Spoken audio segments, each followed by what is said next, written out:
participants. About 200 showed up that morning for the event. The feedback was overwhelmingly positive.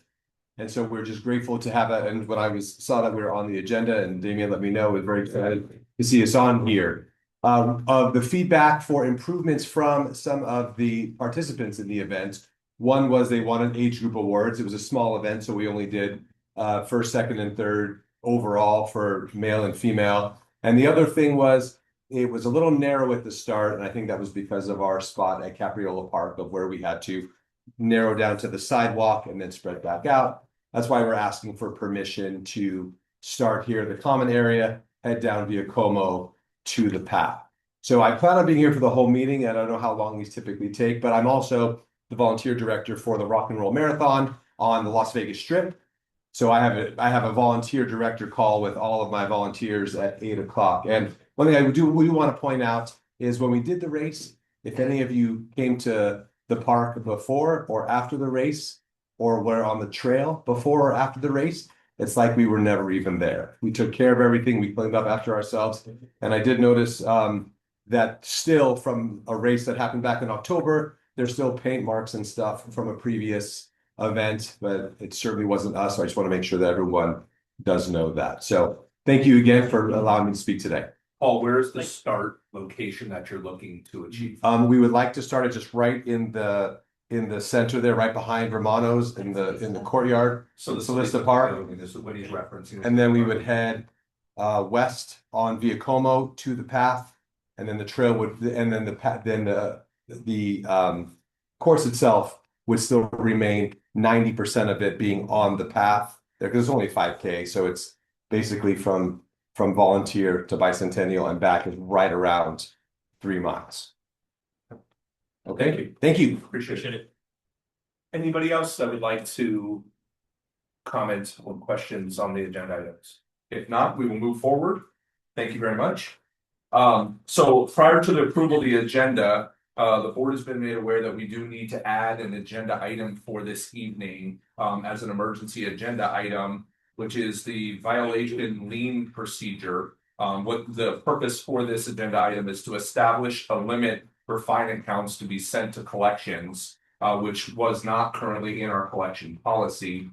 So do I have, if somebody would like to make a motion? I will make a motion. And what is the motion, sir? The motion is to add this resolution to the agenda and for further discussion later in the meeting. I have a first. Do I have a second? I'll second. Thank you, Jennifer. All in favor? Aye. Any opposed? Hearing none, the motion passes. So we will add this to the agenda, and that will become in new business will be the last agenda item that we have, which will now be O, and everything will be discussed at that time. So thank you. Upon adding it to the agenda, I'm now looking for an approval of the agenda. If I could have an motion and what that motion would be, please. I make a motion to approve the agenda. Thank you. And do I have a second? Second. Thank you, PT. Thank you, Zach. All in favor? Aye. Hearing none opposed, passes unanimously. Now we will move on to the committee reports. I would like to be able to introduce our council representative, Dr. Monica Larson, who will bring us a great update and answer earlier questions about what's happening in the neighborhood. Please. Hi. Beth. Because my voice doesn't always carry.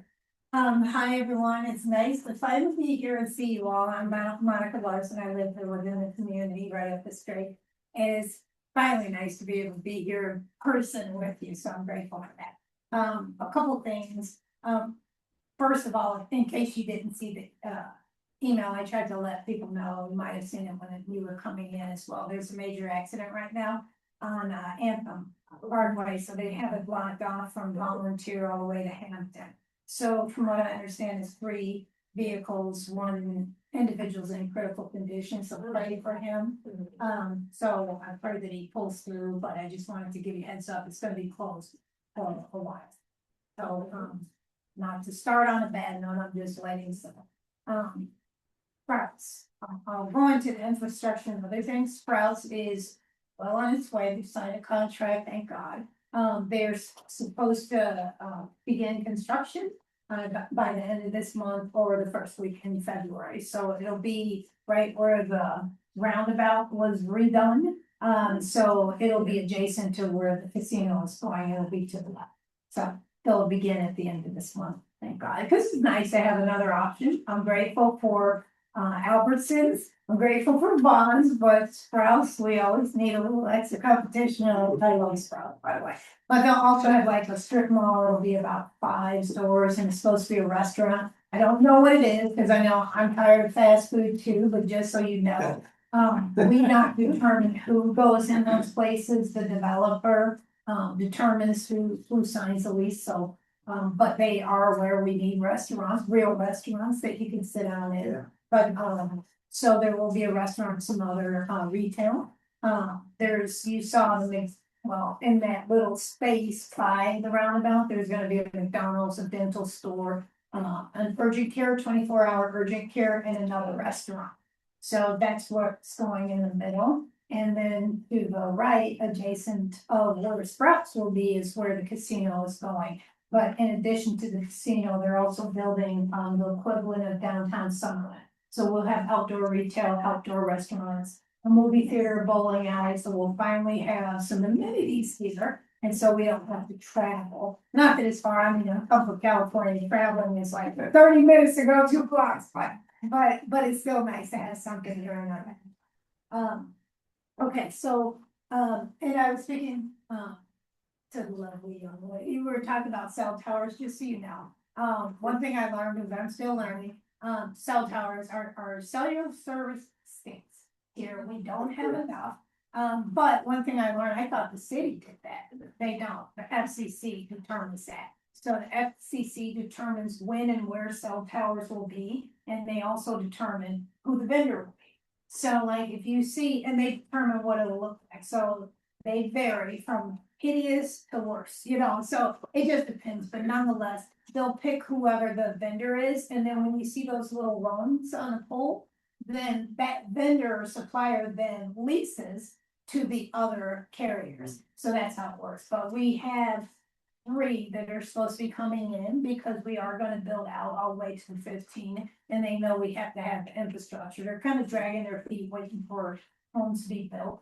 But we need them now, because there are some areas, like I have it even in my area, where people have to go outside, walk 2 blocks just to get cell service, and that's ridiculous, especially when there's an emergency. And so we're trying to get that, pushing them as quickly as we can.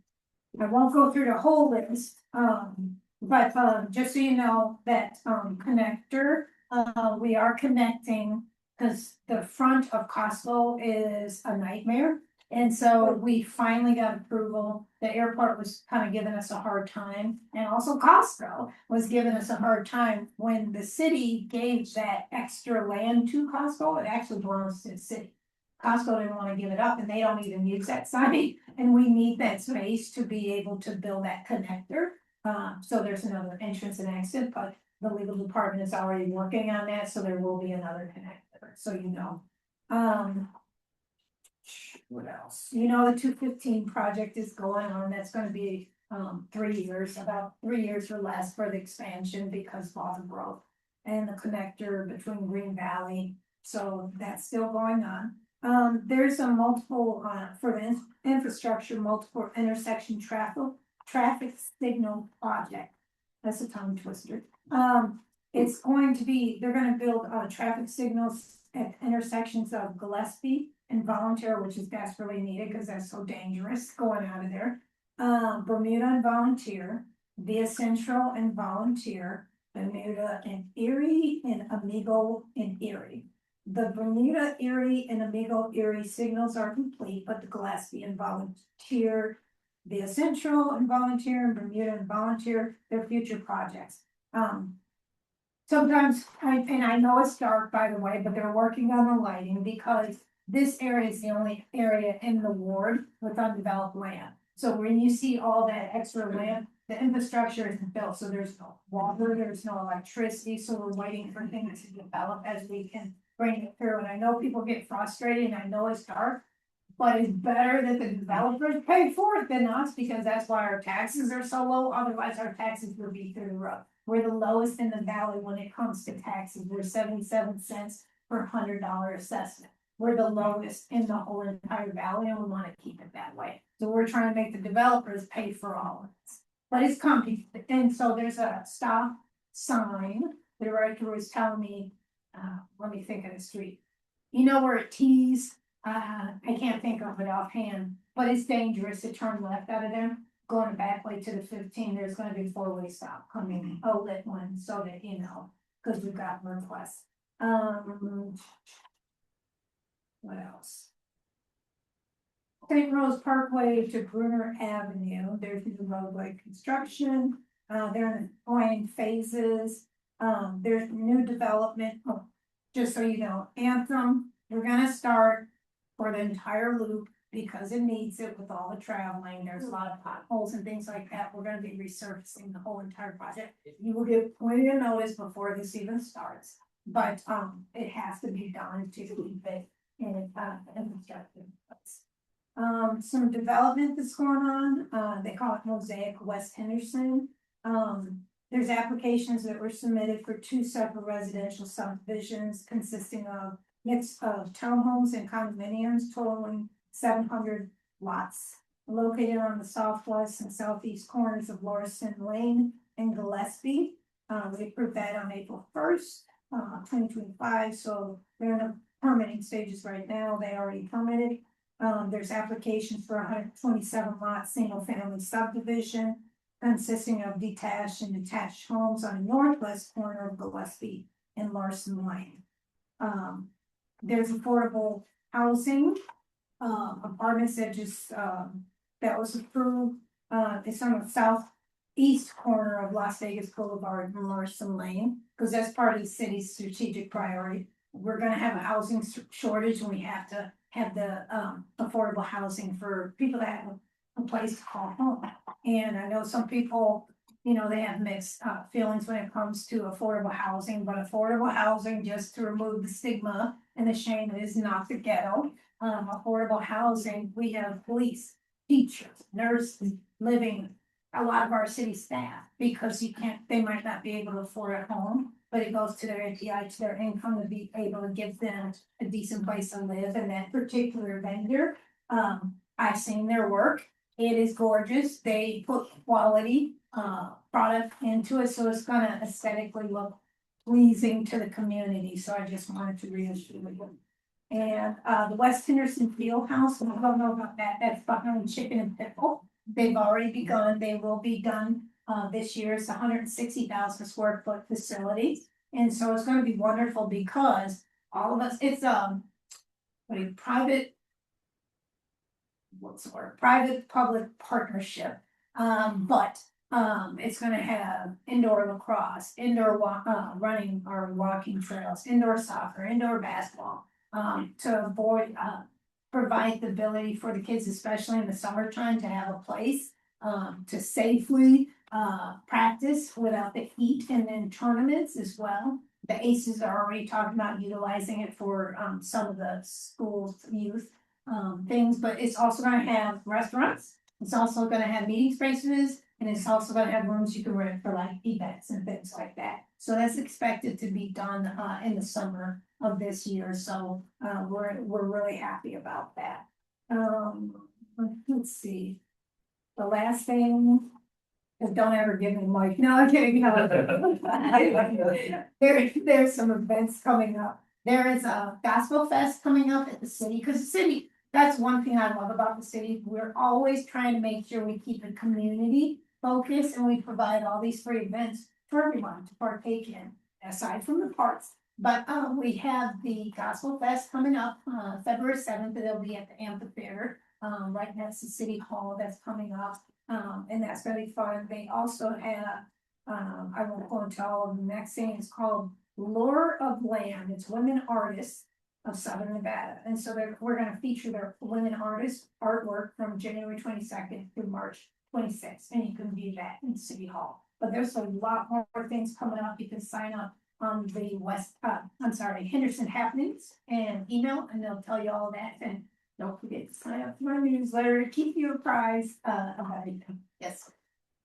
You know, like where the McDonald's is, that whole area, Mhm. there's so much stuff going in there. Mhm. But where's everybody gonna park? Because it looks like really tight in there. I thought the same thing, because initially when I saw them digging. Yeah. I called the staff, I go, what are they doing? Like putting landscaping, they're like, oh no, that's where McDonald's is, it was approved before you got here. McDonald's, but it's gonna be a scaled down version, it's not gonna be a big, yeah, it's not gonna be a big one. And there's gonna be a small dental office and a restaurant, a little small restaurant, I don't know what it is yet, and then a 24-hour urgent care. By Luca, the area by Luca, the dead space over there, via El Centro and, which one? Noble, no, yeah, that area on the right side.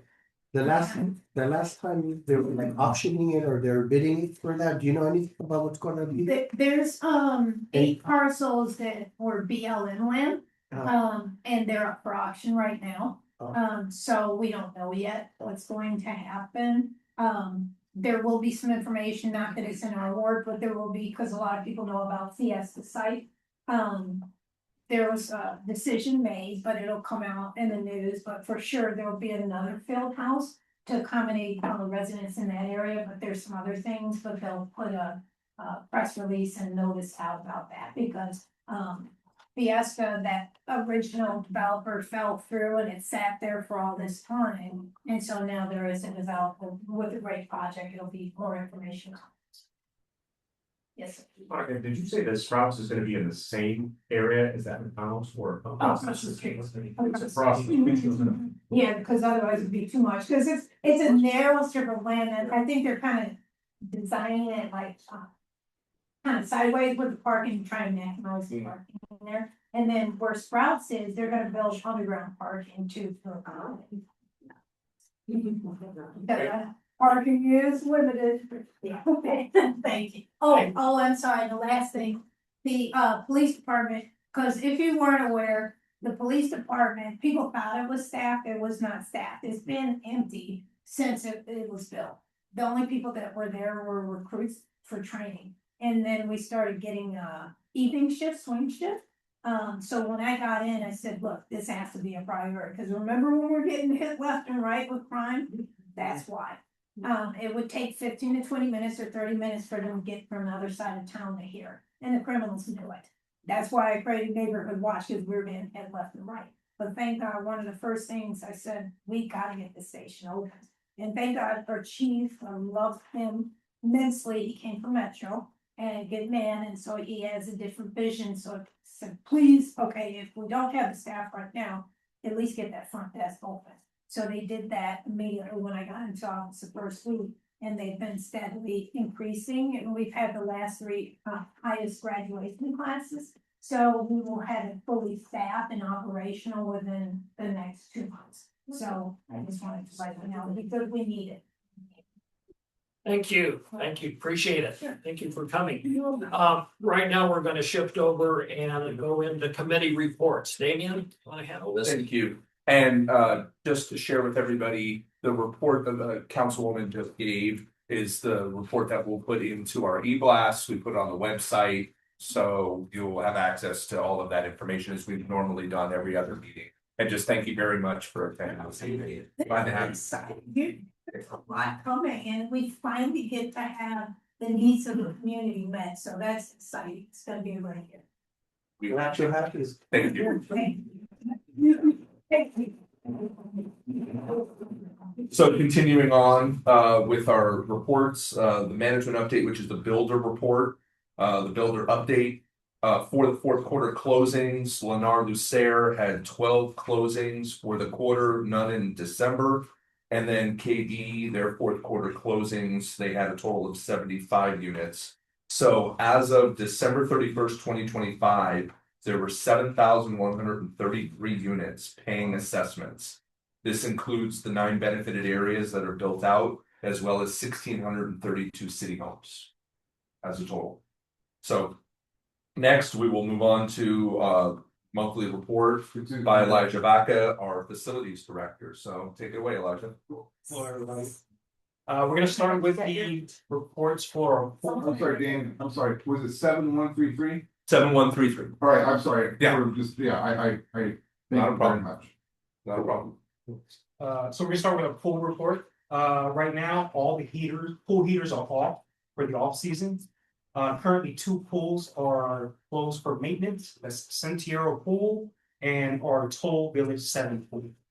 The off season maintenance that we had on pools, the first one is Salista, the family pool and lap pool, was closed for draining and cleaning, which has been completed. Aventura Pool, the equalizer line cancellations, that has been completed.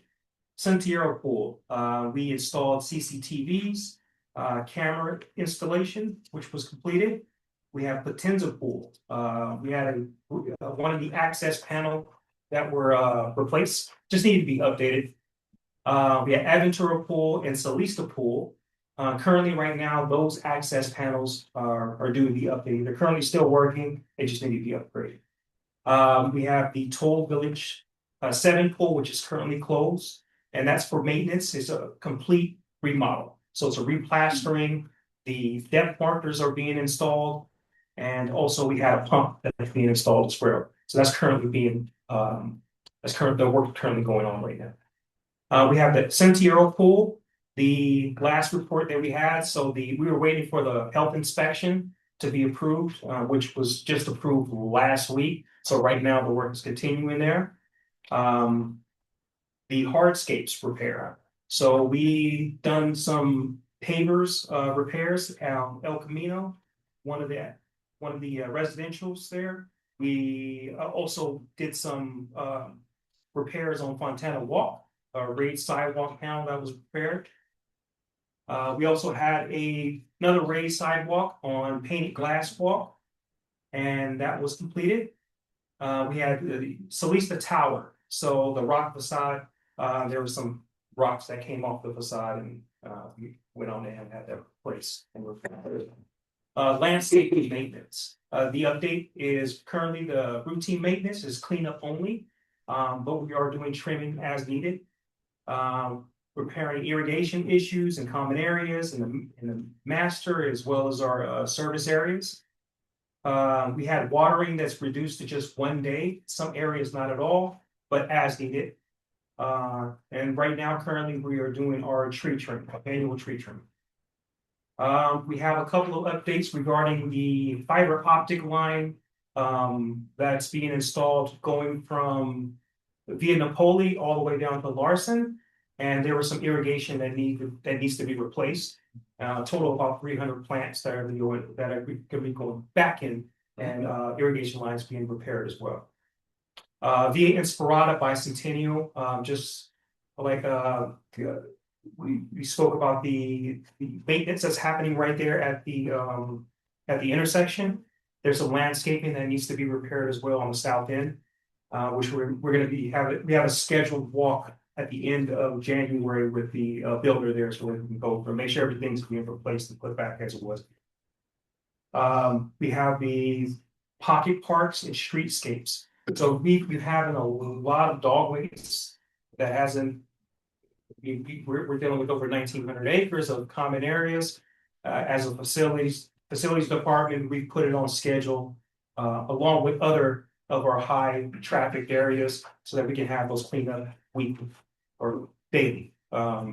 So that's part of our new procedure that we have with the facilities department on the dog waste. We have the security gates. So we did the pedestrian gates preventative maintenance in all of our service areas. The pedestrian gate code changes for all of our service areas that happened in December. We had a vehicle gate that was damaged at a state's service area that was just repaired today. Our facilities and equipment update. So the retail center, the AC package unit at our retail center was having some issues, which was taken care of back in December. And then just our last infrastructure. So we had an irrigation electrical pedestal that was It was pretty much on back order for the energy to get it energized. So that's been repaired and that concludes my report. Thank you very much. Obviously, a lot that has gone on, a lot continues to be done, so appreciate it very much, Elijah. Next, we will move into the covenants and DRC, so I'll turn it over to Ernest Young, our lead compliance and DRC coordinator. So take it away, Ernest. Hello, everyone.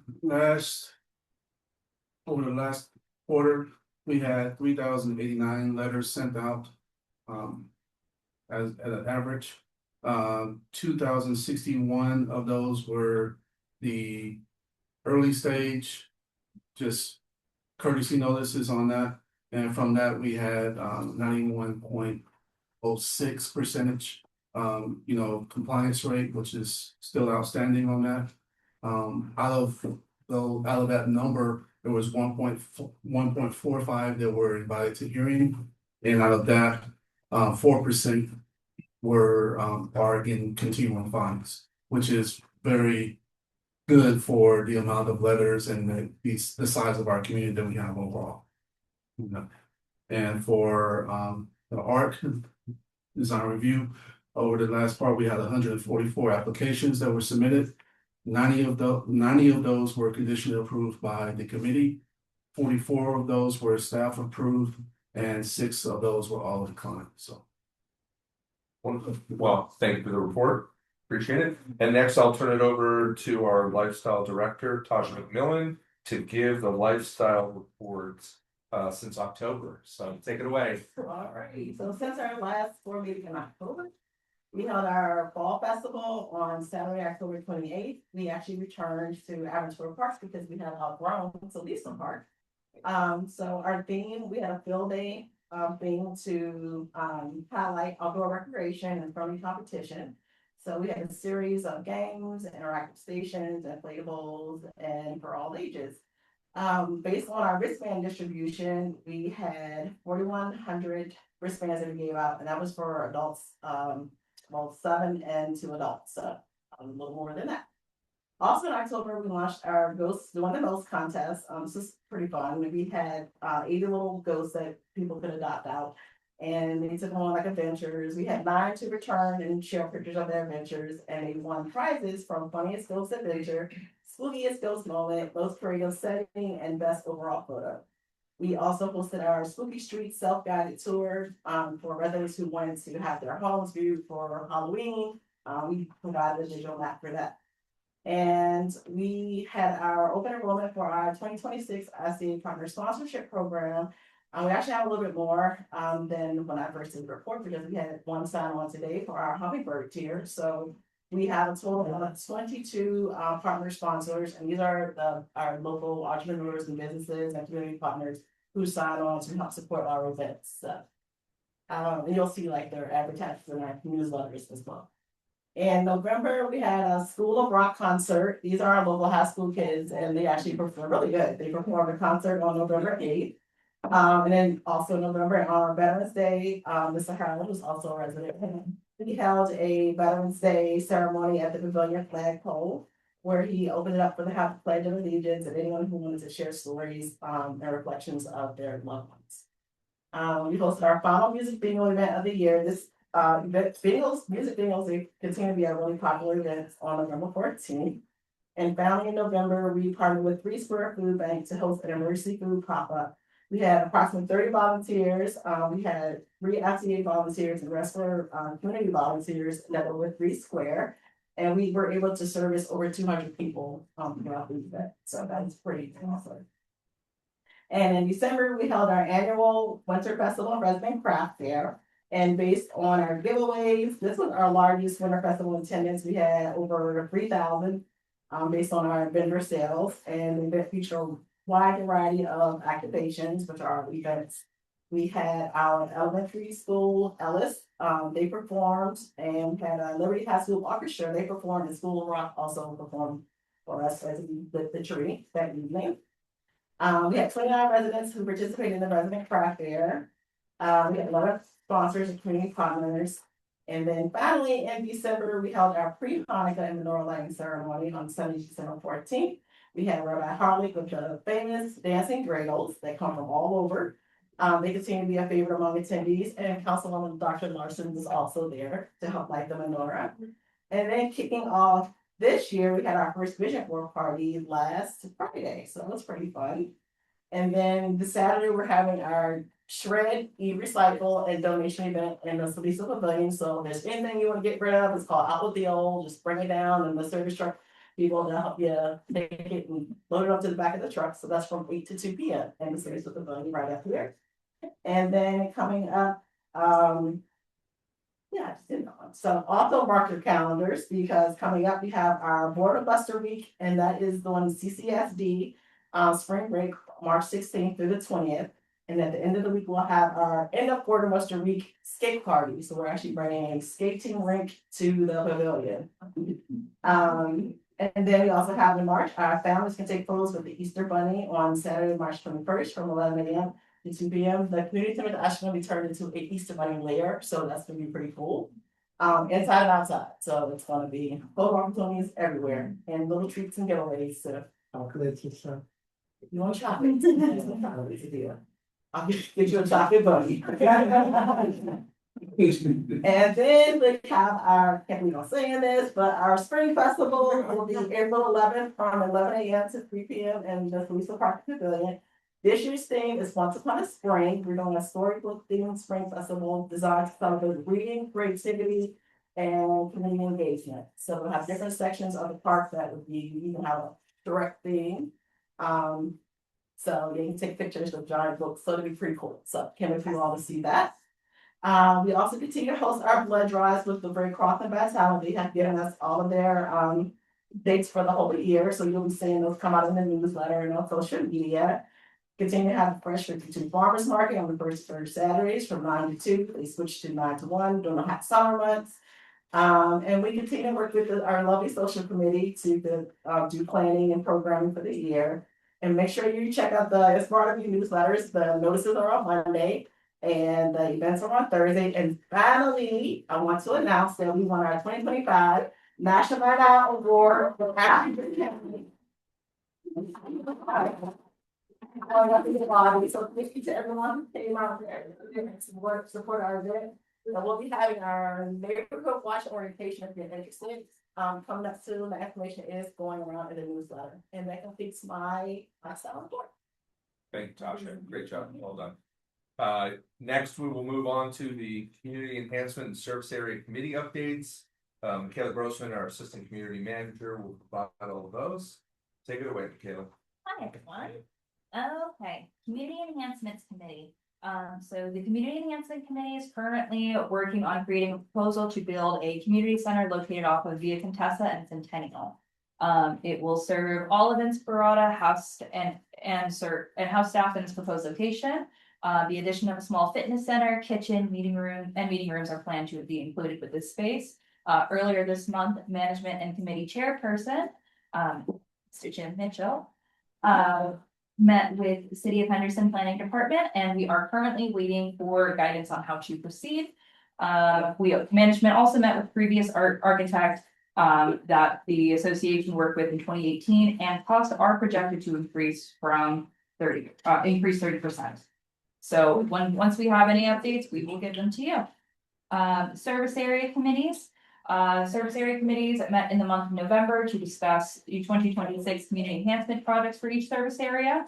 As part of Inspirata's National Night Out Project 360 incentive, all service areas were sent a survey to gauge the interest of residents in implementing a neighborhood watch program. And they also finalized their 2026 meeting schedule. The following projects are currently being researched by management. Terraces have requested landscape improvements to be installed at their pocket park. Additional landscaping will be considered in the future. Altera has requested replacement lights for the monument sign located at Quiet Pond to match the other vehicle entry gates. Port de Ferro requests landscaping refresh and a feature tree to be installed at the entryway. Park has requested to install a flock license plate reader camera, so we are currently researching that. And Toll Brothers, Scala and Milana, either no meeting was held due to lack of quorum or lack of agenda items to discuss, and we will all be meeting again in February. That's all I have for you. So I just want to take a second and you just got downloaded with a lot of information about everything we've done from all facets of daily operations. And I just want to take an opportunity to thank all of the management that's here and obviously all of the supporting team members that take care of the day-to-day operations, and also just a kudos to all of the committee members as well as also to all the volunteers, because without all of that happening, all the things that we reported on right now wouldn't be possible. So kudos to all of you and thank you for all the hard work you put in. Appreciate it. Next on our agenda are ratification items. These are all actions that were taken outside of a meeting. So I will speak to each one of these items themselves. Toll Brothers Village 7 pool replaster that Elijah had mentioned to before. The board approved Nationwide Pools LLC for $35,540 of reserve funds to be used to take care of the replastering and all of the work of the remodel that's being done at Toll Brothers Village 7 pool. Appointment of Lisa Hires to the Community Enhancement Committee. The board approved the appointment to that committee. They also approved the appointment of Linda Brechtel to the Porta de Ferro Service Area Committee. We had the renewal of our 2026-2027 insurance policies. The total for our insurance policy renewals, which became effective January 1st, 2026, is $1,152,508 and operating. The board approved this in December, staying with our current broker that we have now. And these words are true and they're coming out of my mouth. We had a savings of $121,000 against last year's policies. To give you the perspective on that, we also added how much more landscaping and homes over 2025 that was also encompassed in that coverage as well. So you would naturally assume increases when you talk about insurance. So that was a very big win for the association. The next one I have is Sunrise Service. Our HVAC inspection and filter change contract was approved by the board outside of meeting for $3,120 of operating. This is our company that we've utilized to be able to take care of all the inspections of all of our HVAC units and then our change out of all of the filters accordingly. The next item that was approved by the board was the purchase of a replacement streetlight poles for $13,000.67. Reserve funds were used. These are all the streetlight poles that are approved for replacement and any work that needs to be done throughout the entire community. Monument repair at Via Inspirata and Bicentennial, $7,100 in the operating was voted by the board to approve, provided by Pueblo Electric to fix that monument, the wiring to it, which is currently being done right now. The above referenced actions will be acknowledged as it says verified at the next regular meeting, which is now. So if I could have a motion to acknowledge. Is there a motion on taking all these elements and passing? Second, I'll second it. all in favor, any discussion? Any discussion? We have previously approved these. There's no discussion, call for a vote, all in favor? Aye. Vote passes. Thank you. So the next that we have on the agenda is the meeting minutes. This is the meeting minutes for the Board of Directors meeting on October 21st, 2025. Do I have a motion? I make the motion to approve the minutes. I second. Thank you, Stephen. Thank you, Zach. And for all other members, your vote is abstain. Thank you very much, because you were not in attendance at the last meeting, so you cannot approve the minutes. So the motion passes accordingly. Thank you very much. The next meeting minutes we have is the organizational meeting minutes for November 19, 2025. Do I have a motion? Motion to approve. Second. Thank you, Zach. Thank you, Stephen. Any discussion? Hearing no discussion, I'll call for a vote. All in favor? Aye. Any opposed? Hearing none, the motion passes unanimously. Thank you very much. And next we have is the review and acceptance of the financial statements from September 2025 to November 2025. The board will consider action to accept the association's monthly financial statements for the period that I just mentioned. Do I have a motion? Motion. Second. Stephen, any discussion? Hearing no discussion, I'll call for a vote. All in favor? Aye. Any opposed? Hearing none, it passes unanimously. Thank you very much. The next is the acknowledgement of the fourth quarter 2025 reinvestments. The board will consider action to acknowledge the investments in which the treasurer has initiated to remain within FDIC insured limits per the association's investment policy. Do I have a motion? So move. Stephen Second. and PT? Do we want to have any comment from the treasurer on this, just to bring us up to date on that? Yeah, so. Our excess funds are usually invested into, you don't wanna keep it sitting in a bank account, right? Cause it's gonna lose money, so. Per our investment policy, I reinvest them into T-bills, usually with maturity dates within a year. Wonderful. Thank you. Any further comments from the board? Hearing no further discussion, call for a vote. All in favor? Aye. Any opposed? Hearing none, passes unanimously. Thank you. We will now move on to our first new business agenda item, since there is no old business. New business agenda item is board liaison appointments. So the board has chosen the following to below listed liaisons assignments for each committee. And each committee that we have that needs a board liaison assigned is the Social Committee, the Community Enhancements Committee, the Design Review Committee, and the Covenants Committee. So, Mr. President, if you'd like to say who is going to be the Social Committee. Social Committee will be Jennifer on my left. Thank you. Community Enhancement Committee is Mitchell. Design Review Committee is Sean, and Covenants Committee is PT on my far left. Wonderful. And if I could have a motion. Jennifer, I have a first. And PT second. Any discussion? I think at this point is again, just telling the people in the audience to tell their friends that we're always looking for volunteers for these committees. So if you have anything, bring them to the attention of staff. We welcome additional people because we want these committees to be active. There's a lot of things always going on with them. So we need your support. So thank you if you can find people to attend. Well, appreciate that. Any other discussion?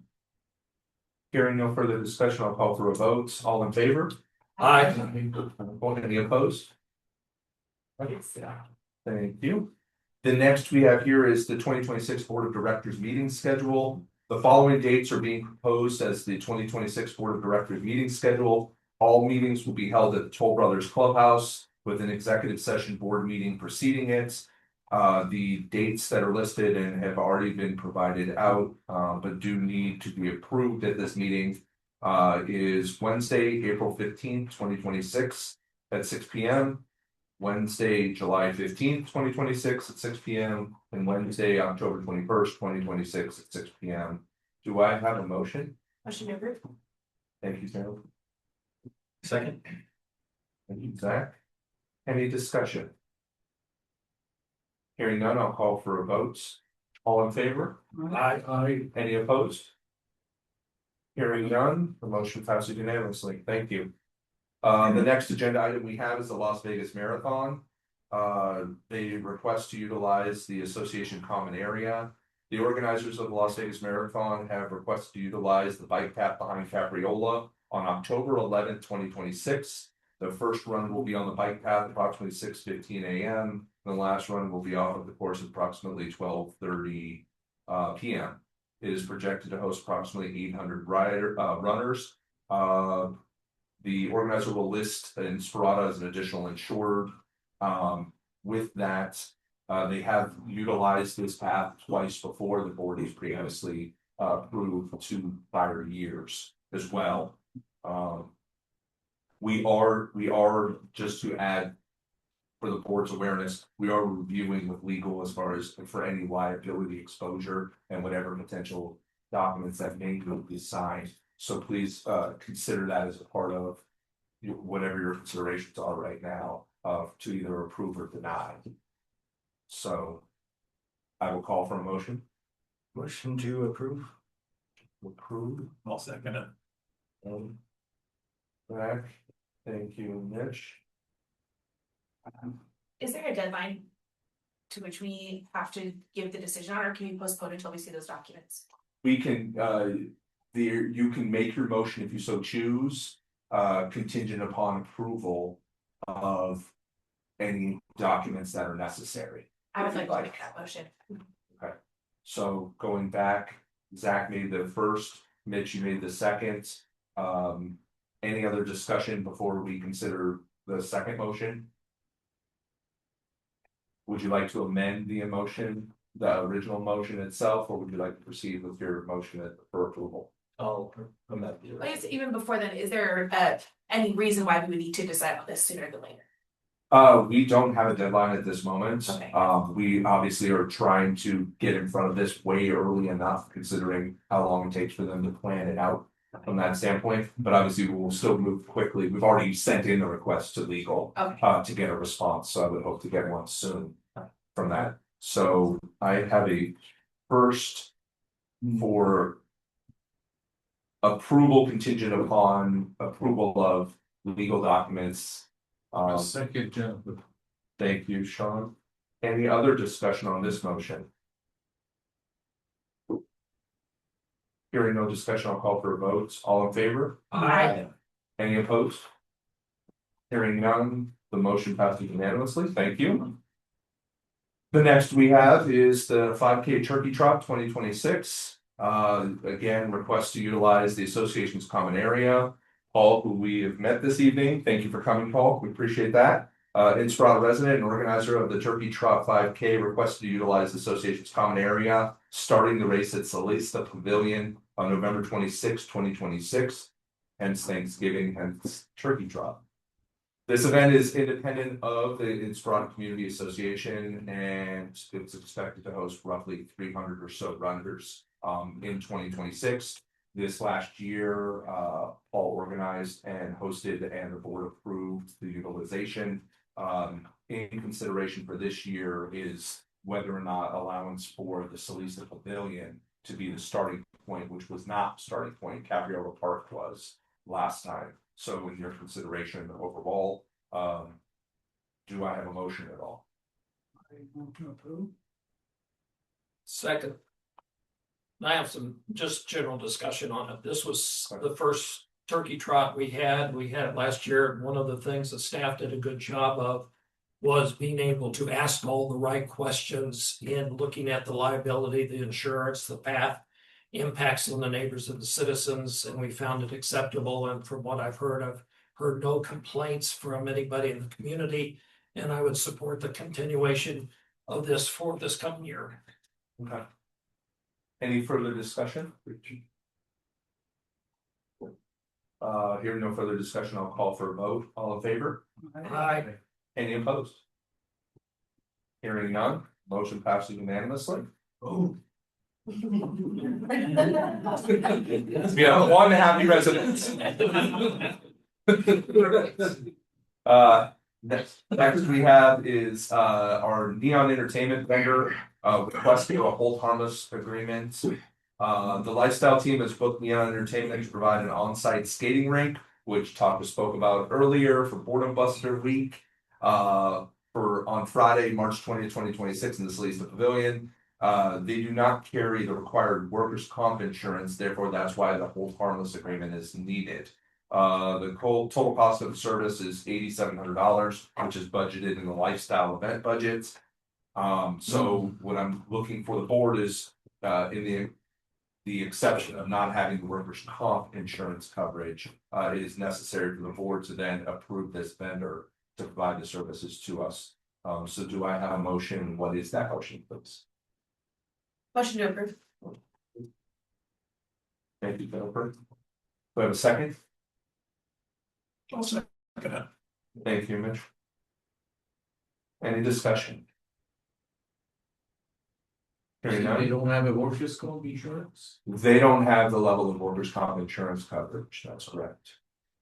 What kind of liability, if any, does that open us up to? Well, they're gonna name us as an additional insured, so, so we're covered from that standpoint. There isn't any real exposure unless if there were an accident, which even if there were an accident, they'd be able to they would name it any of our events in Sparata and or anybody involved in regards to that. Any other questions or discussion? Hearing no other discussion, I'll call for a vote. All in favor? Aye. Any opposed? Hearing none, passes unanimously. Thank you.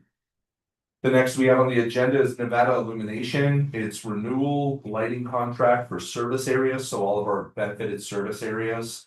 The current contract itself that we had was for $70 per month. It's now going to $75 per month. This is the vendor that has been providing the service for us for years. Itself, they twice monthly inspection of all gated communities to ensure the lighting is functioning. And then they provide back to us a report on any of the lights that are out. But it doesn't include any of the repairs. That's additional to it. But at least we have a set of individuals that are going through as well, beyond just us, beyond just the courtesy patrol, in checking to make sure that lights are operating the way they need to. Do I have a motion? And what is that motion, please? Motion to approve. I have a motion to approve. Thank you, Sean. Do I have a second? Second. Thank you, PT. Any discussion? Hearing no discussion, I'll call for a vote. All in favor? Aye. Any opposed? Hearing none, the motion passes unanimously. The next agenda item we have is our 2026 spring tree replacement. As a part of the ongoing effort to maintain and enhance the landscaping quality throughout Inspirata, an assessment of existing trees was conducted within the following areas. And you see them before you. I'm not going to rattle off every single one of those numbers of areas, but they are extensive all the way from pod 1 all the way to pod 6, TC1 as well.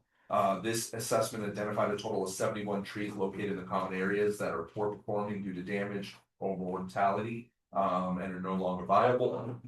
To address these deficiencies, a spring tree replacement initiative is proposed to restore the overall health, safety, and aesthetic appeal of the community.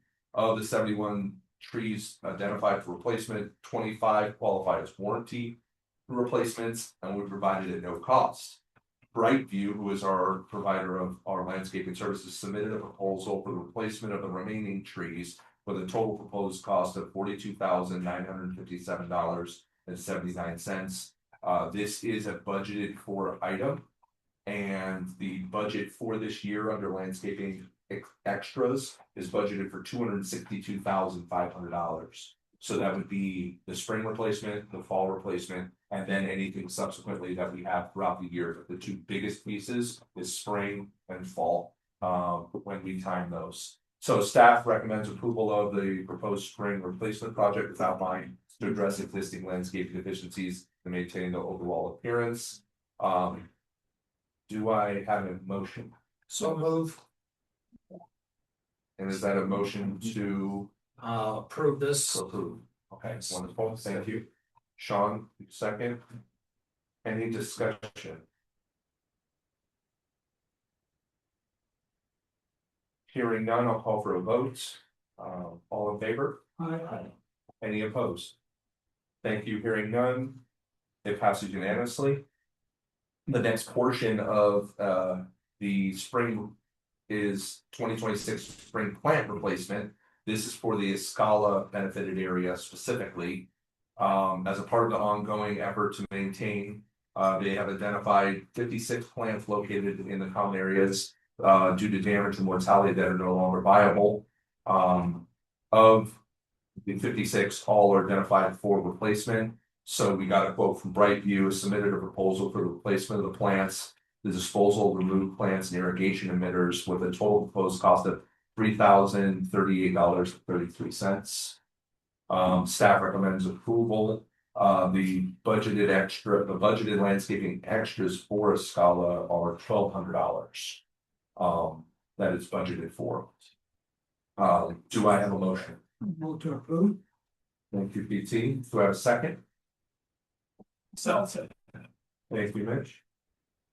Any discussion? You said the budget amount was $1,200? Correct. So it just happens to be, we didn't do an assessment, we budgeted for as much as we can budget for and then obviously not until spring or the time they start looking into it. So we're gonna have ebbs and flows of things that may end up costing more at times, even reserve items or operating items, within the budget itself. Any other discussion or questions? I'll call for a vote. All in favor? Any opposed? Hearing none, passes unanimously. Thank you. The last we have for the spring planting time period is the 2026 spring plant replacement. First was the trees, now is the plants. This is in the city homes area, so obviously throughout many areas throughout the master itself. With that, the following areas, pod 1113, they identified 689 plants located in common areas that are poor performing, as I mentioned before. To address these deficiencies, the spring plant replacement initiative is proposed to restore the overall health. Of the 689 plants identified for replacement, 82 qualify as warranty replacements and will be provided at no cost. So Brightview has submitted as well a proposal for replacement of the plants, disposal of the removed plants and irrigation emitters with a total proposed cost of $28,941.67. The budget for city homes landscaping extras is $72,000 for the year. So again, spring replacement, fall replacement, and then things in between that are necessary. So it stays along the budgetary track for where we stand now. Do I have a motion? And what is that motion, please? To approve. Thank you, Jennifer. Do I have a second? Second. Thank you, PT. Any discussion? Hearing no discussion, I'll call for a vote. All in favor? Aye. Any opposed? Hearing none, the motion passes unanimously. We next move on to the agenda item, which is the Overlook landscaping renovation. Brightview has provided a quote to remove the poor performing plants located at the Overlook at Bicentennial and Via Contessa across from the shopping center and replace outdated irrigation, rock refresh, and installation of new landscaping. This is a reserve expenditure. It has in the reserve study come to the end of its useful life, as we say in a reserve study item. This reserve expenditure was quoted for $21,454.46, which again would be reserve funds. The average cost, because in your reserve study, it provides for the average cost of what it may be, it's $21,000 is what they deem the average cost to be for this project, and it was budgeted for in the 2026 budget as a reserve item at useful life. Do I have a motion? Yeah, motion to approve. Motion to approve. Thank you, Sean. Do I have a second? I'll second it. Thank you, Jennifer. Any discussion? Hearing none, I'll call for a vote. All in favor? Aye. Any opposed? Hearing none. It's unanimously passed. What I'd just like to do is just take a moment to acknowledge Elijah and Brightview in regards to the amount of work. We very obviously went through a lot of things here, but this is months in the making to put this all together, to be able to see established and all of the numbers that were given to the board and such. So great job and thank you for doing that. Thank you. Thank you. Agenda item that we're moving to now is appointment of the open board member position. Let me speak to that one. Please. We had previous election of boards last year. We elected all. We had one vacancy that no one was elected to. So we have an appointment for an open board position.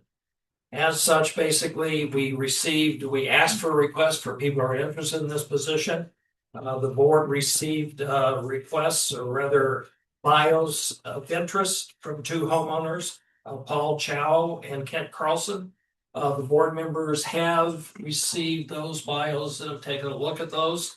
And the person, if any board member is chosen to fill this vacant position, this appointment only lasts until election November this coming year. So it's only a 1-year appointment. So basically, of the two candidates there, I would like to open it up and see if there are any motions for any one of these candidates to be elected to the vacant board position. I motion for Paul Chow to be appointed. I'll second Okay, it's been moved and second for Paul Chow to be appointed to the vacant board position. Is there any discussion from the board? If not, I'll call for a question. All in favor, please signify by saying aye. Aye. Okay, the board passes that unanimously. Thank you, sir. Thank you. Next agenda item we have is the revised work order and incident reporting system contract. It's a contract renewal. Revise Web Services is the portal that we use at the association, the portal website that residents can utilize to submit maintenance requests. We also utilize it as well to generate internal work orders. So it is our work order system. We've been using it for many years, going back past 2018. It's a 3-year contract from 2026 to 2029. They've provided a quote for $3,456 each year. This is accounted for in the 2026 operating budget. The previous contract that we had with them dated back to 2018, where we were paying $2,880. And we had not seen an increase for 7 now going on 8 years from that standpoint. So the contract itself is $3,456 each year for 3 years. Do I have a motion, and what is that motion, please? Motion to approve? Motion to approve. Thank you, Jennifer. Second. Thank you. Any discussion? Hearing no further discussion, I'll call for a vote. All in favor? Aye. Any opposed? Hearing none, passes unanimously. So, the next one is a easement agreement that was done with Samsung Companies, NV Energy easement agreements, and this is for acknowledgement. This has been previously approved. The association's legal counsel recommended granting the easement, and the previous board granted said easements. So I would ask for a motion. So move. Thank you, Stephen. Is there a second? Zach? Yeah. Thank you. Any discussion? Hearing no discussion, I'll call for a vote. All in favor? Aye. Any opposed? Hearing none, motion passes unanimously. Next, we have another vendor request. Ghost Slushy Vendor. I don't know why I want to say that over and over. Ghost Slushy Vendor. I'm looking forward to it as long as they approve it. We're requesting for a hold harmless, for the same reason, no workers' comp.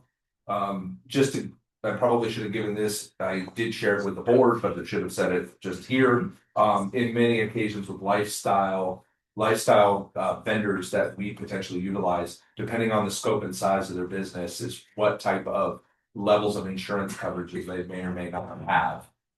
Even though there's minimum requirements that we look for. In this case, they don't have that workers' comp coverage. We have booked the Ghost Slushy to be on site as a mobile bar service for our spring festival, which Tasha spoke about earlier on Saturday, April 11th, in the Salista Pavilion. They don't carry the required workers' comp insurance. That's why we need this hold harmless agreement. The cost of the services is $1,500, which is budgeted for the lifestyle events budget. So do I have a motion? Motion to approve? Do I have a second? Second. Thank you, PT. Any discussion? Hearing Hearing no discussion, I'll call for a vote. All in favor? Aye. Any opposed? Hearing none, the motion passed unanimously. The next piece of business we have is the pending litigation statement.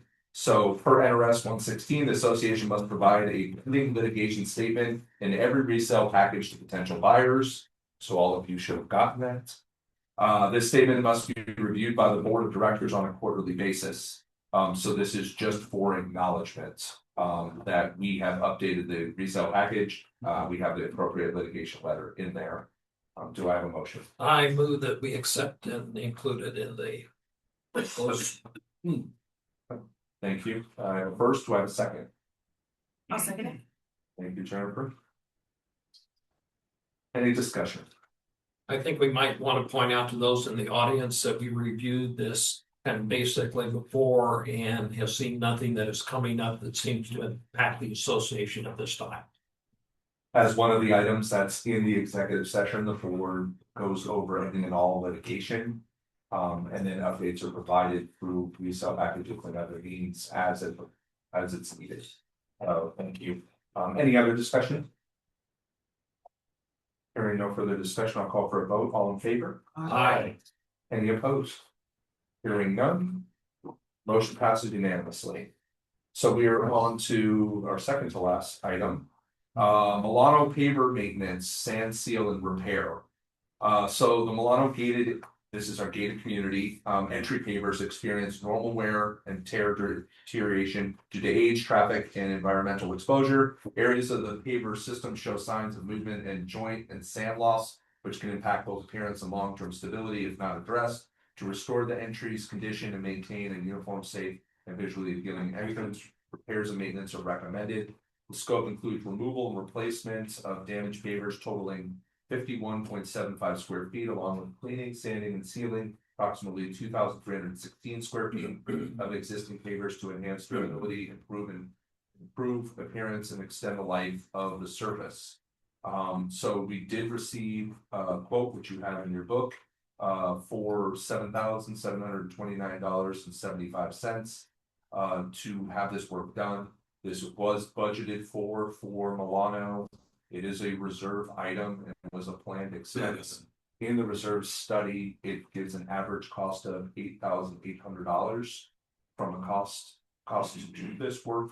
The quote is for $7,729.75. Do I have a motion?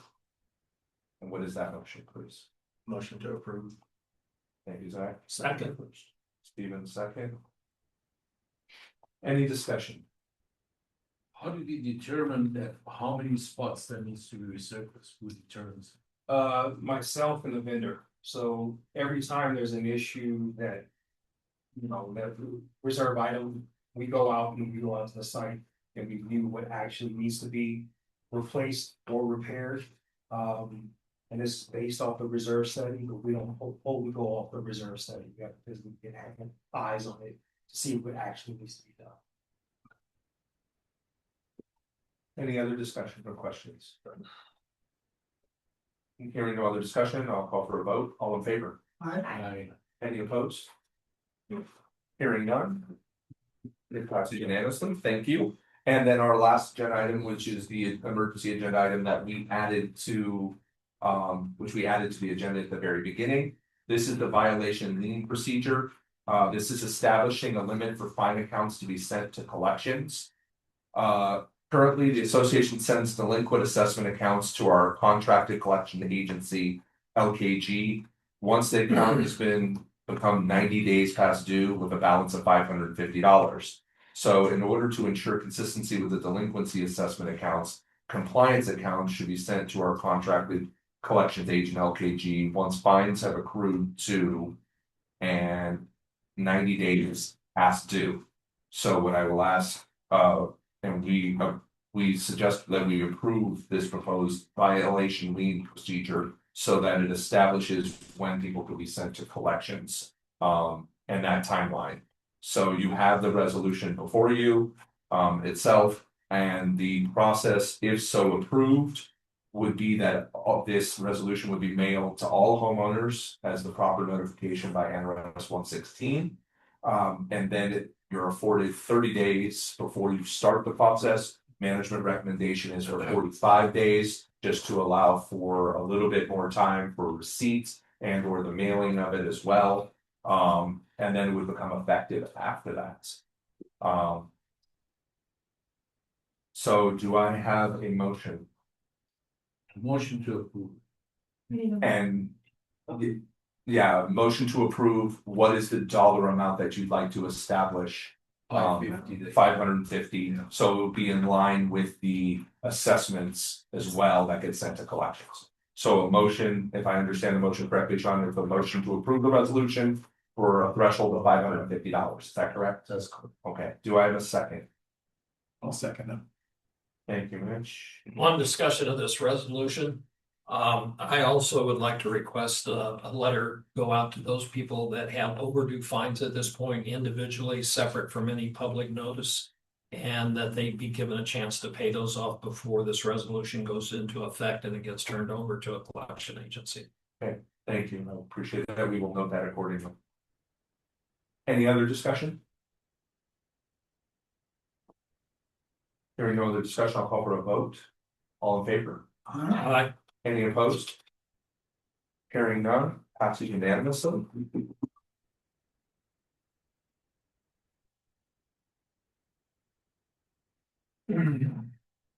So now we move into the homeowner forum. Each homeowner is entitled to speak on any association matter for a period of 3 minutes. All homeowner written submissions will be read aloud by management. Please note, unless it's an emergency situation, the board is prohibited from taking any action on any items that are not listed on the agenda itself. Tasha, do we have anybody by chance that would like to speak that's online with us? No messages in the chat. Wonderful. And then turn it over to the homeowners and we'll just work our way. We'll start from the front and work our way back. This is for Michaela. Hi. Hi, let me understand this.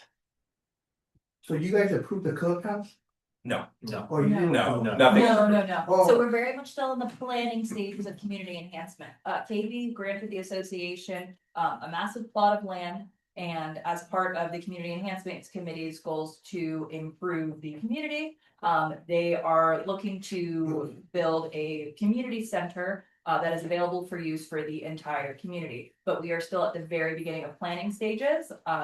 Right now, that land is zoned as open space, so City of Henderson is letting us know whether or not we can build on it or not. So a lot of it is based upon what that update City of Henderson gives us. What's a 30% increase? 30% increase from what it was, and in 2018, the community tried to implement this project. Right. So they went to an architect, they got estimates for land grading, building, all of that. Those costs from 2018 have gone up 30%. And that estimate was on a different design that Mhm. probably will be created under the new committee recommendations. So like I talk to a lot of like homeowners and stuff, I Uh-huh. have a lot of friends. And like, including myself, like, you know, it's great, let's have a clubhouse, but how much is it gonna raise our HOA? And But very nobody wants to much, pay that no, extra. I understand, and that's a lot of the feedback we And are have. you gonna take a vote? Like, are you gonna vote? So They will vote. Yep. Are we gonna The vote? The homeowners don't vote, but there will be a methodical process of communication, information, feedback, sessions, if it is in that phase and stage of consideration. Mhm. Again, to what Michaela said, we're in the very, very early stages. What we want to be able to do at this point, given the directive by the board that has been given to the CEC committee and to management itself, is to go and look and get the basic information to understand what this potentially may cost. So, And that will then drive the decision on whether or not where do those funds come from, if they want to choose to move forward with it as it stands. And it's a revisiting of something done 7 years ago, but a different version of that project itself. So very early I on. might also point out that there was a neighborhood survey a year ago that kind of addressed that in the philosophical thing. Yes, let's do it. One of the things that both the community enhancement and the board is looking at is looking at different financial alternative. We approached the community attorneys to see what mechanism we could do to raise money without having to go to assessment. So ground floor, we're looking at it.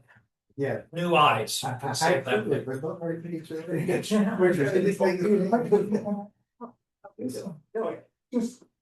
on that first project, we were here for that. And we were told that a percentage of homeowners had to approve such an extent and such a development. Now, all of a sudden, we're down to 6 people are gonna determine that? We were told it had to be We will- over we- 50%. To answer that question, we will work through legal and any and all things that need to be done will be done. From that standpoint, so if it calls for a vote of the membership, then it will call for a vote of the membership. Yeah, I live in Milano, I just wanted to know, when, do you have a time frame for when they're gonna start doing that paint resealing and stuff? Not yet. Not yet, okay. Yeah. You'll let us No, we know. just- It's yeah, so we I'll- have to- Well, half is gonna have to come in and half's gonna go out. Yeah, we'll work it out so that you. Alright, thanks.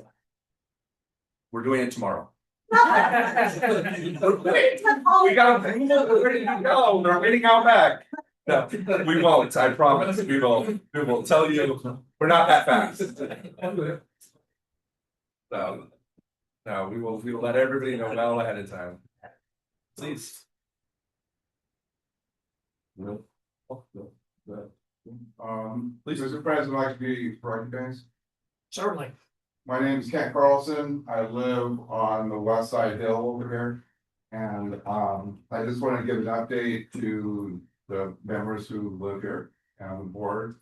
Is that we have been inundated with sign spam up in that neck of the woods with all the buildings. It's just out of control, right?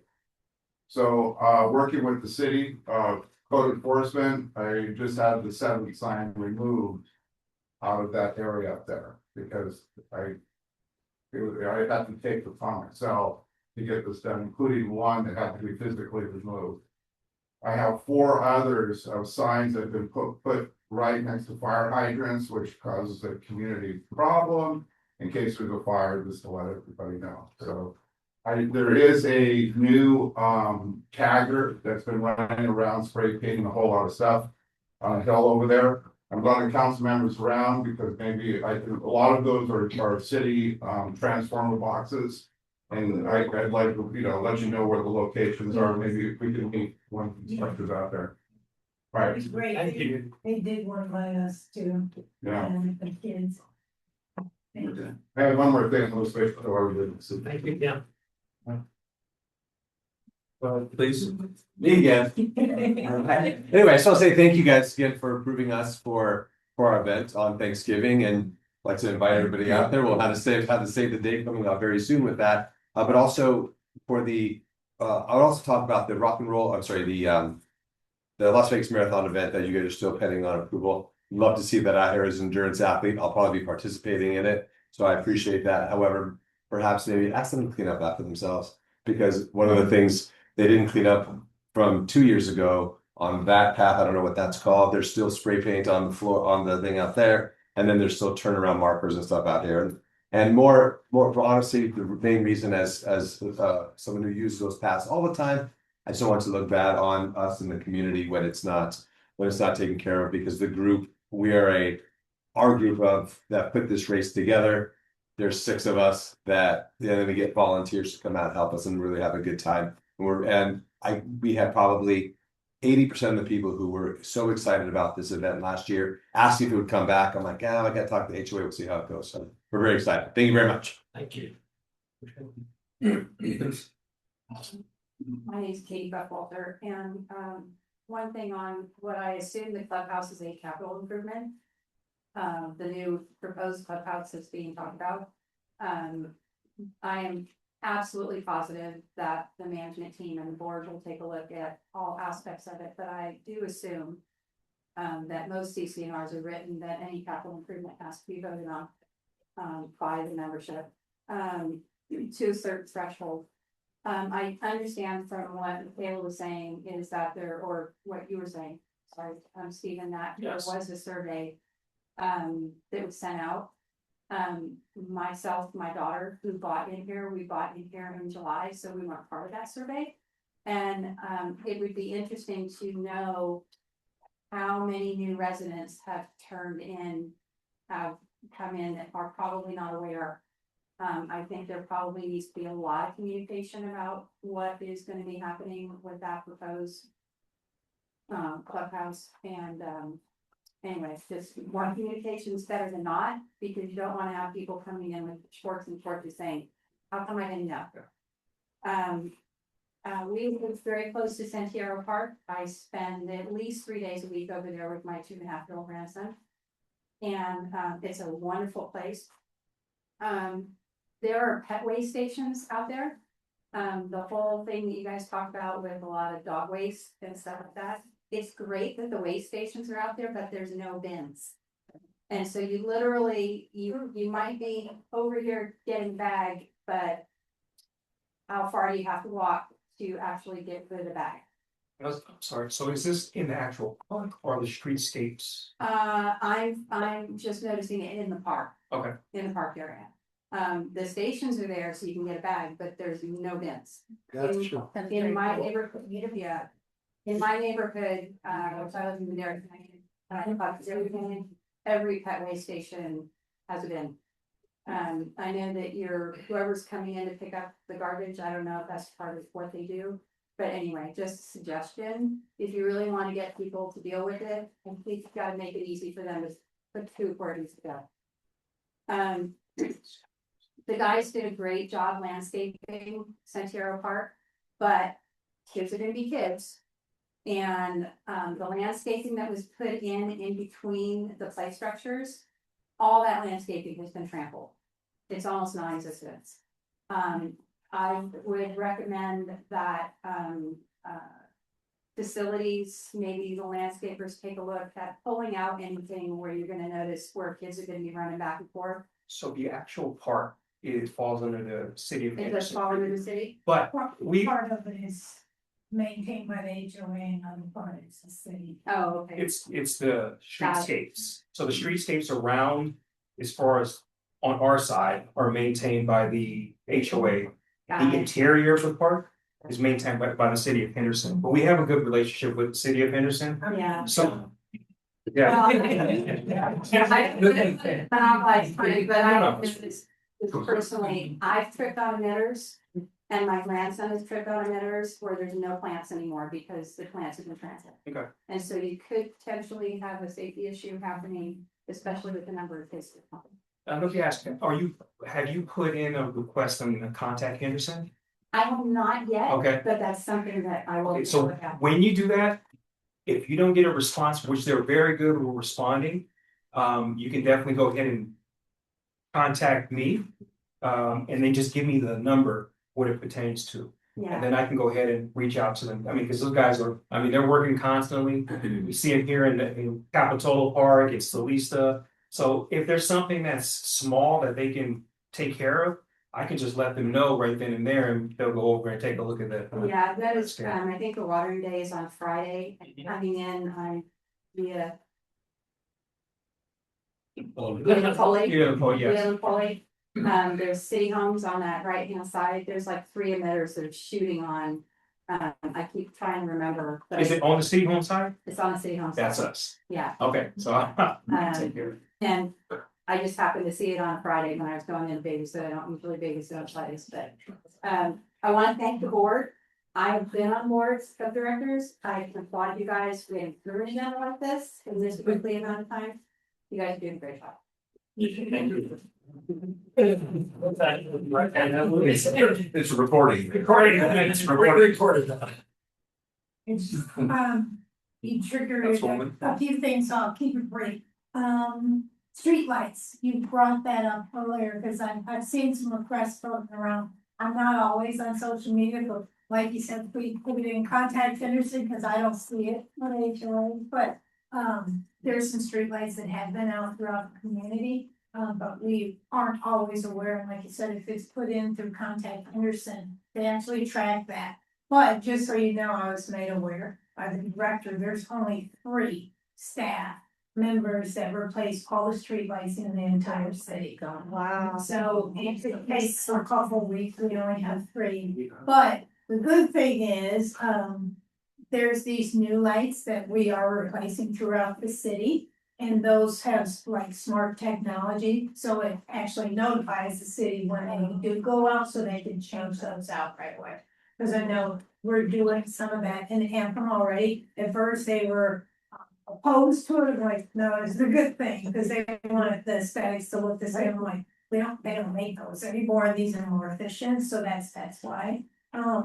Secondly, Bailey, the dog that was killed, we are getting the bench and the tree. So I'll let you know when we're gonna do a little ceremony for Bailey. I don't know the status of the court case, you know, that's still pending. E-bikes, if you see the e-bikers, they've, some communication went out. Ironically, our city attorney was yesterday, they surrounded him, yeah. So he was a victim to that, it was a bunch of them, and they're getting more brazen, call 311 right away. What they do is just flee before the police get there to call if they can, because we've utilized Metro's helicopter unit to start seeing where they are so they can notify the officers on foot so they can't get away. And we have worked like with Clark County and mirrored what they're doing, so we have put more teeth into the ordinance, so we're fining. Initially, it was gonna be 600, but we're gonna increase that probably to 1,200 to 1,500, because when you hit them where it hurts, and especially the parents would find them as well, then they won't be so quick to pull those bikes out. Lastly, there's an initiative, I'm not gonna tell you which way to go, but you'll get more communication about it. It's called Make It Possible. It's a Parks and Rec, ballot initiative. It's gonna come out in March. So there's more, communication surrounding it. I'll just give you the synopsis. It's gonna sunset after 30 years. 12 cents was decided. 12 cents of your taxes were going to the Parks and Recs department, and we have all these, I think it's what, 75 or 85 parks and all the trails. That's what it takes care of, and plus it's not only that, it's Meals on Wheels and things like that. So it's very important. What's the ballot initiative is it doesn't change your taxes, it's not going up, it's the same 12 cents. If it's not approved, then that 12 cents goes to Clark County that they can spend it in which way they want. And it's gonna impact Parks Department significantly. And so I just wanted to let you know, more information is coming. Thank you. Thank you. Thank you. Sir, please. But feel about Lars's comment in reference to the crime. It seems to be inundating our neighborhood here. Anybody out Friday night? We were terrorized Friday night. We oversee the bikes. Yeah. We were walking back from PT's Tavern and we watched them and they threw a rock at a park, seat at the park. And then we're walking up, this guy is coming down and threw rocks at, they're throwing rocks at people. And the police did try, but there's nothing, I mean, like, we're new here, we just moved here. And it's very disheartening that I wish I had known like how bad it was, because I mean, I moved across from Maryland and I thought Maryland was bad. This is bad. I mean, when you go out and, you know, we worry about stupid stuff here in HOA, I hate to say that, I mean, we worry about, if you don't weed in the yard, you're gonna get fined, you know. Worry about the big stuff, because you know what, this is social media, people. I can go right to my nose and say, look, I moved here in this spot and I thought it was safe. But when you gotta go outside, you gotta just throw rocks to your cars and throw rocks when you're walking on the street, that's not cool. You know, and I know you're trying, but the police can't catch these kids, and the parents have to be fine. And then, you know, we're hearing too, like, the problem is a lot of rentals in this neighborhood, that's a problem too, like, why do we allow that? We're such a great community, why are we allowing people to rent our homes and have trash everywhere, and, you know, allowing people to throw stuff with people's cars, and nothing's happening. So kind of for the rentals, we don't really have any control over it, honestly, but if there's issues with rentals, call our code enforcement. The director's name is Ian Massey. Ian is very strict. He will send a team out there and they will do something with, especially when it comes to these rentals. These kids are out of control. They've been out of control. They've gone through Anthem in the tunnels, spray painting anti-Semitic stuff and vulgarities that we've had to fix. They're just out of control, and it's the parents. Unfortunately, we can't parent these children. It's the parents' responsibility. What we can do, I think I heard, and I had to double check this with, there is some obscure rule for renters in particular. If there's numerous like criminal complaints, the city can do an emergency like eviction, like within 24 hours if they get continual complaints. So we just have to know what it is. And so I know sometimes people don't wanna call, you can call anonymously. And you can just tell the operator, I don't want my information given, but I wanna get this information, and they will not give your information. But it's imperative, if you know where these kids are, tell us, cause we can't be everywhere and every time. And the other part of it too, code enforcement actually had additional like police staff, if you will, but they were like code enforcement officers that would actually be in the parks continuously trying to catch these kids doing things. But we lost a federal grant that was supporting them. And so now it falls back on police officers. And so they are trying to do the best they can, but I will notify the chief, like telling me where the areas are, so we can try and get an officer maybe in those problem areas stationed all the time. Because like I said, it's our city attorney and they circled him, and he lives in, I think in Public Street. And there's like 8 of them. And they stopped right in front of them, like walking, going, and they were trying to act like little gangs. And that's what's gonna keep happening, because they're gonna keep getting more empowered and more brazen and doing dumb stuff. And until something happens, so what they do when they're on these bikes, they just take off. And then they're reckless and they'll just drive right in front of a semi or another car, and then that's a liability for the city. Because the first thing those parents are gonna say if something happens when they flee, oh, Tommy was such a great kid.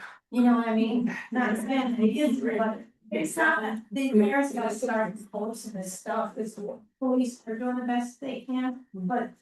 What's the HOA's position? The HOA, well, What's the position on the residents that are allowing crime to occur? We have to be able to identify who the individuals are. Are you?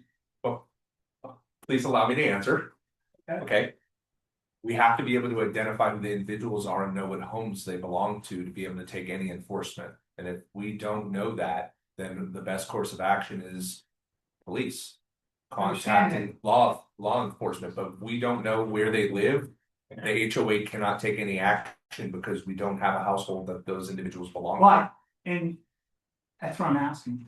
If that information is provided. Yep. Do you have the teeth in our bylaws or in our HOA agreement, the residents that you can hold them responsible? Yes. Okay. Yes, because if it's deemed a health, safety, welfare, then we can take action and call them to a hearing. And then the covenants committee, which is made up of homeowners, then makes the decision on whether they're in violation and then subsequently whether they're fined accordingly from that standpoint. I don't know if you follow. I'm just gonna continue on in a private. Just and then after that, I have to be able to move on to other individuals. I think it's a Thank you. important situation. This is not an open forum for full discussion on this subject. So, The HOA is representative of the homeowners, correct? correct. Correct, right? You live here, right? We all live here. I do not live here. Okay, well, we do, I understand. all right, and it's an issue. And all I'm asking is, nicely, is what is being done by the elected officials of our homeowners association to be able to make it a safe neighborhood. This is not a one-off incident. If you follow Facebook, this is a weekly incident of something happening to a resident. And the thing is, this may be a follow-up, and I would ask Dr. Larson, in your talks with the chief of police, this community needs a community officer. We should have an officer from Henderson that is assigned to the Inspirati community at least, a community outreach officer. One person that can provide that back and forth feedback. Now, look, we certainly don't understand, certainly wouldn't expect the HOA out there running around, but it's becoming a concern. I'm talking to the residents. And they're not here. I wish they would come here. Because if I'm walking at night, I'm walking around and people are just coming up and like, you're not gonna believe this. And here's Friday night is a prime example. If you saw the Henderson officer, I think she was flying down the road, cutting across the parking lot there to Ventura Park after these young men and women, whoever was one of these things. But it's not just the e-bikes. I think somebody's car got damaged a couple nights ago. I think a neighbor had to chase someone down It's just, we don't hear anything from you about, here's what we're doing, here's we're working on it. Henderson's involved, we're working to identify. We may or may not even be aware of the situation occurring, sir. Do you Somebody has follow? to tell, somebody has to be You don't able to follow? tell the So then you association. should probably get somebody on that Inspirata page. That's a whole.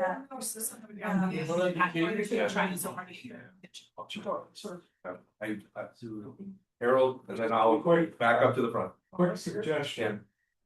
I think it would be purposeful for the association to buy a couple of game cameras. They're about $99 a piece. And if you know there is a trouble area, just set it up, aim it at the area and possibly have proof or, you know, legal, whatever. Cheap enough to set up if we have a troubled area. I know the police, I got passed in a bicycle lane coming up via Firenze because I was doing the speed limit by another car. So, and then I saw the police had a camera hooked up on the east side of Adventura Park. Maybe we should get a couple of game cameras, and if we know there's a repeat problem, just set it up at night, you know. Couple of Yeah, a couple of days ago, I think it was, there was a motorcycle, e-bike, whatever, they look like dirt bikes. Yes. Driving up and down the Grand Paseo, and Kent walked outside to see what was going on, and some man and some woman said, "Is that your son?" Okay, we're 65 years old, we don't have children in our household, and we don't have grandchildren, everybody's adults. And we don't ride those bikes, so why they would think it was us, I don't know, but did they call security? Probably not, they were watching it, we heard it, he went outside to acknowledge what was going on. But the thing is when you call security, which, by the way, we pay them $1.5 million a year, okay? He did a little research to find out what's going on and how many cars actually walk or drive the neighborhood. You get, I don't know where you live, even though you're giving them the address, or, oh, did you call Henderson Police Department? They basically point the finger at everybody else, and I'd like to know when we can call them and what we can expect from them, because every time I've called about something in our community going on, I basically get, we can't do anything about it.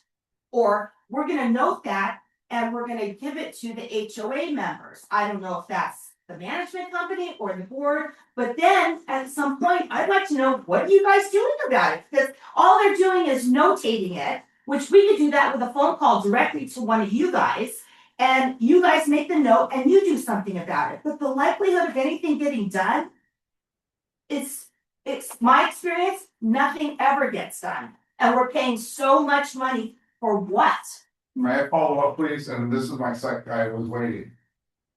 So Doris is absolutely correct. We are paying patrol service $1,135,000 a year for nothing. And I agree with the gentleman right here that if we could take some of this money, right, and give it to and have an officer, that would be huge. All right, I have called them 10 times. These kids are running down the Grand Paseo, right? And between these like no class dog owners who are like coming into my yard and people riding their bicycles and flipping me off and throwing rocks over on the Grand Paseo, I have to utilize personal protection now, if you know what I'm getting at, right? So it's getting to the point right now, if we are starting to talk about building this fancy little like common area building, I just brought up, we are now into our landscaping company, $1,837,775, and treasurer, please let me know if I'm correct next time I talk to you, all right? And I find it hard to believe that we're paying this landscape company, and I just sent Michaela 10 pictures of stuff that has not been cleaned up in 10 months out by our property out over there, right? They're taking advantage of us, right? And I don't know why, if we have extra work that they're making way more money on the side, that we don't do a quiet. A contract bid to see how much that we're getting ripped off by these contractors. They are taking advantage of us to no end, and in closing with that, I want to submit to Mr. President right here. This is a draft of a maintenance and services committee chair, and I'm not gonna charge the HOA 25 cents a copy like you guys charge me, even though you're dumping $1 million on Barney 5 out there on my thing. You really need to look at some of these contracts. It's really getting ridiculous. I know I've had most of my 3 minutes already, and you guys are being really lenient, and I appreciate that. My husband and I are retired from law enforcement, okay?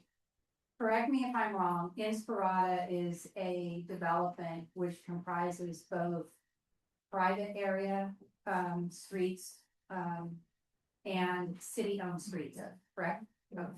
So, as a resident, we cannot expect, and this is gonna piss people off in this room, we cannot expect our board or our association to take care of things which are technically city issues, okay? It becomes complicated in a community like this, where you have a combination of private and public streets.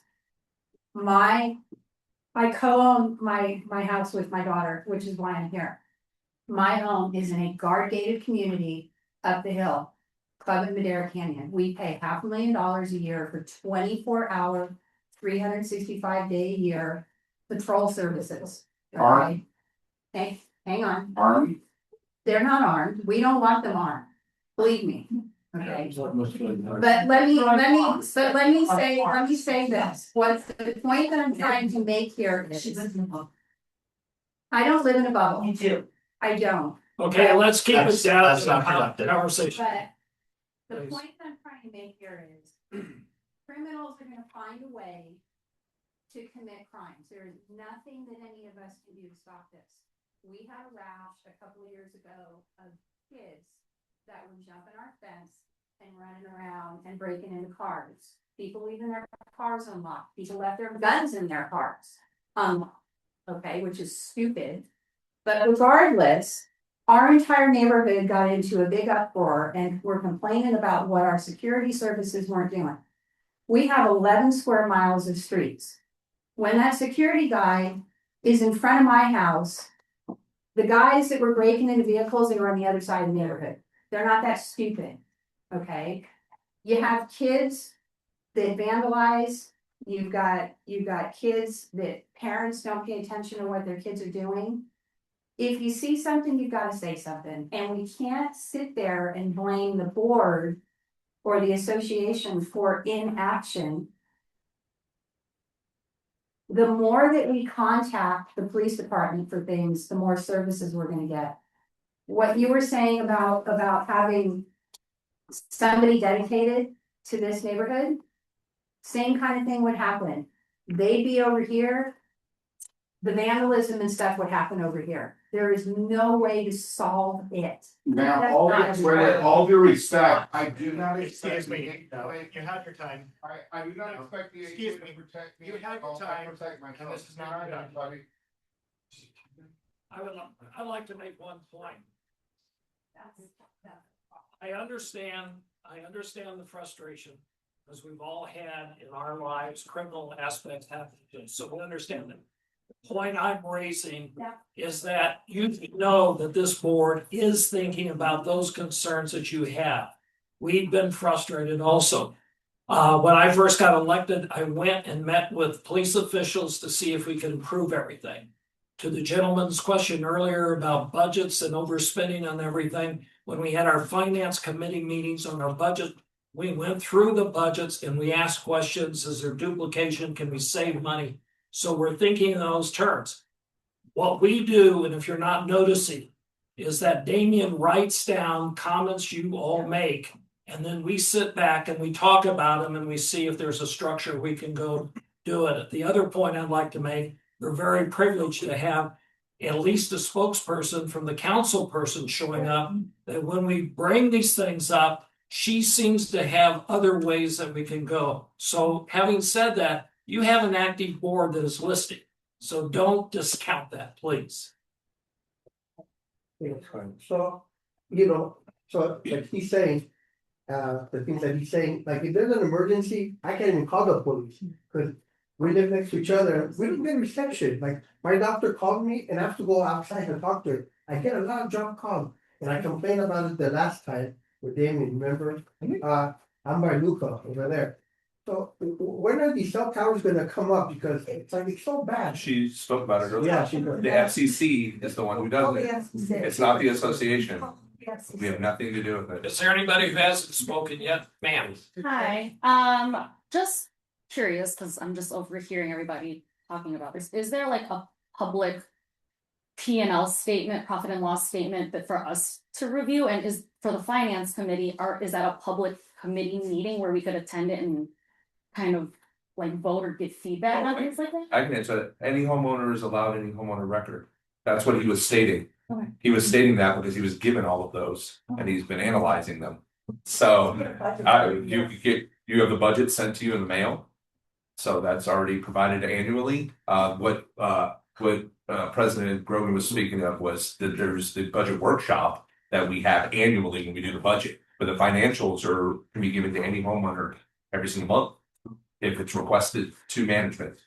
So, yeah, and there's really no cause. Let me just spell any information or what there's a belief for what the association pays in assessments, any homeowner, and what you get for that, and the fact that you haven't had raised assessments, given how everything has gone up, that's the easiest and cleanest and easiest way to know right off the bat how your finances are being managed. Is the fact that you don't see your assessments going up and everything is maintained as it is. So, but you're entitled to every homeowner record. Okay, last question. Contract, yeah. Last person. Yes, what is our renter policy? I thought it was basically you can rent your whole house out, or you can't rent individual rooms out or something like Right. that. No, that's 100% correct. And I will tell you this, I think there's an overarching misconception about renters.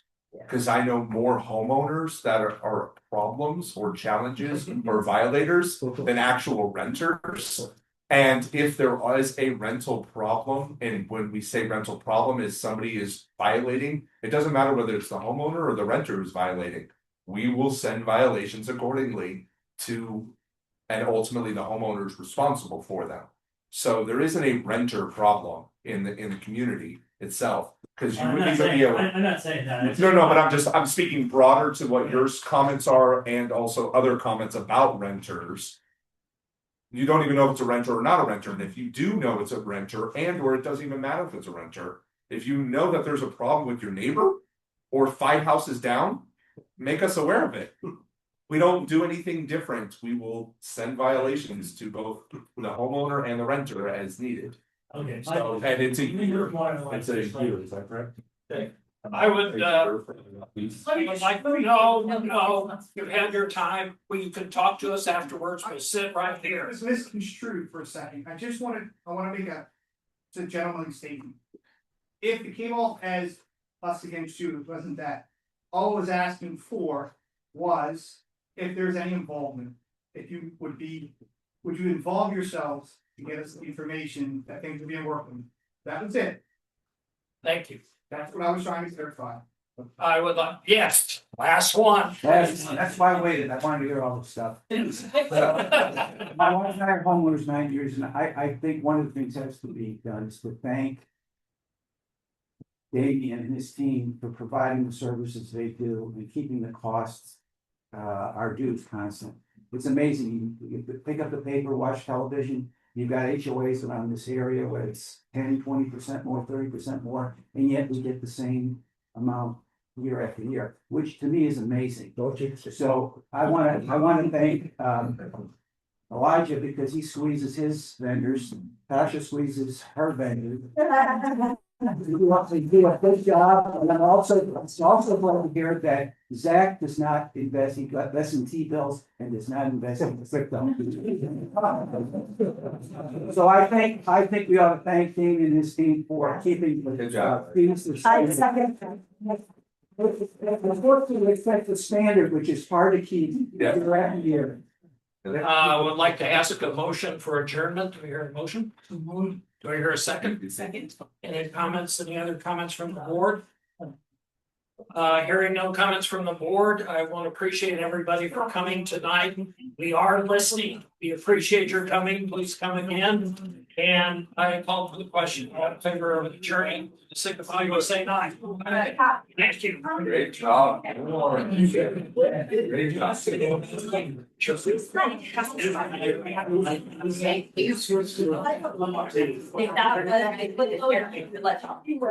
Not ready.